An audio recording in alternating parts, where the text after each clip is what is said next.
ये हैं मिस्टर मनसुख, उम्र 60 साल।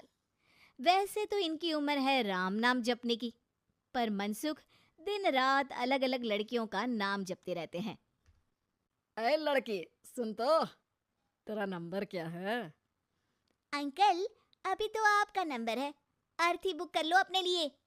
अरे अभी तो मैं जवान हूँ लड़की, सफेद बालों पे मत जा। मनसुख राम को लड़कियां छेड़ने की गलत आदत थी। पत्नी बहुत पहले गुजर गई थी, जिसके बाद मनसुख खुले बैल की तरह हो गए। जहां दिखी नारी वहां लाइन मारी। मनसुख राम के पड़ोसी सोनी जी के यहाँ नई बहू आई। नाम था कल्याणी। अरे वाह बेटा कल्याणी, तेरे आते ही घर में खुशी खुशी हो गई है बेटा।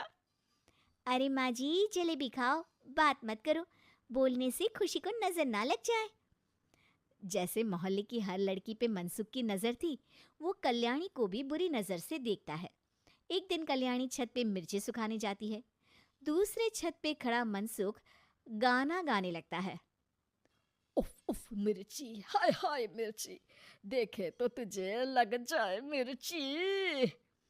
कल्याणी को लगता है कि यूं ही गा रहे हैं, शौकिया तौर पर ये तो होता ही रहता है। एक दिन कल्याणी आंगन में पौधों को पानी दे रही होती है।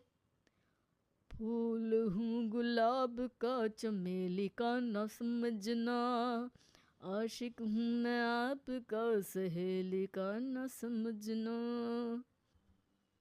कल्याणी को ये बात बहुत अजीब लगती है, क्योंकि शायरी बोलते वक्त मनसुख उसी की तरफ देख रहा था।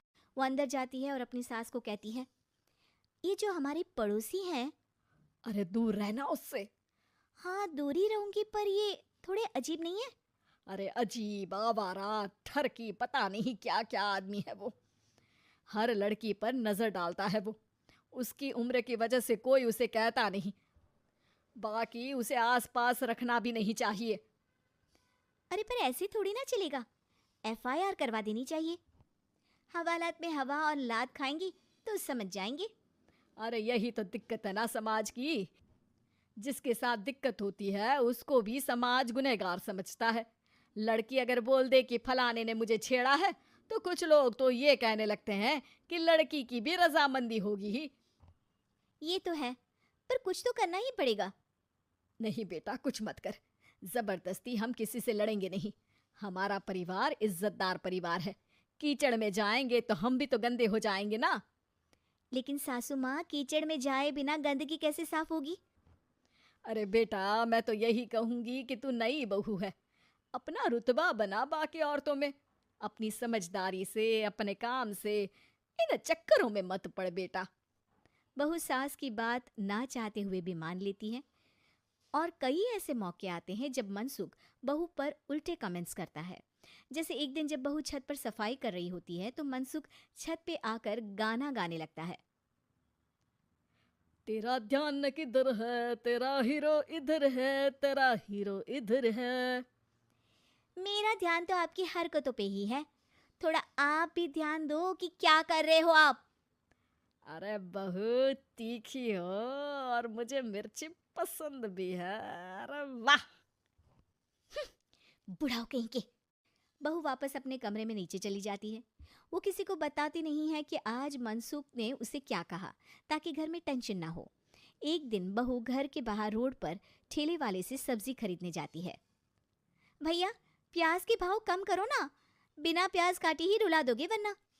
तभी बहू की नजर मनसुख पर पड़ती है, जो वहां से गुजर रही एक लड़की को देखकर कहता है, शीशी भरी गुलाब की, पत्थर पे फोड़ दूं, तेरे लिए तो जाने मन जीना भी छोड़ दूं। लड़की सहम जाती है।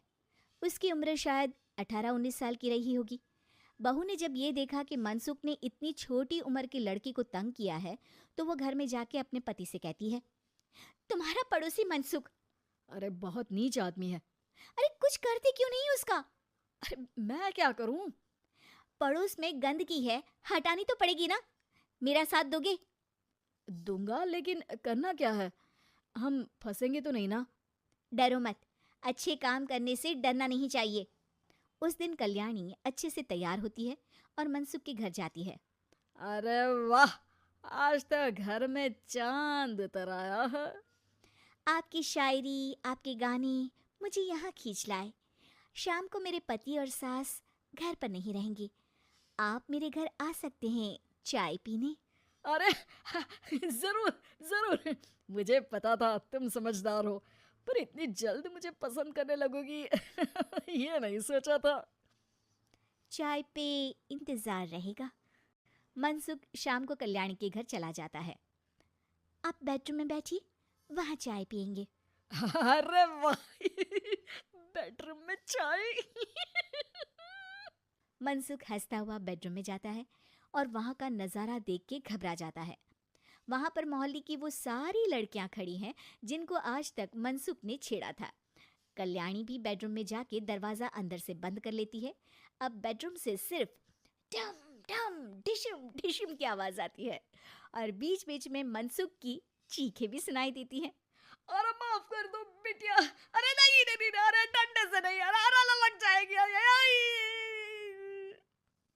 बेडरूम का दरवाज़ा खुलता है और मनसुख की हालत एक लुटे फटे कौवे जैसी हो जाती है।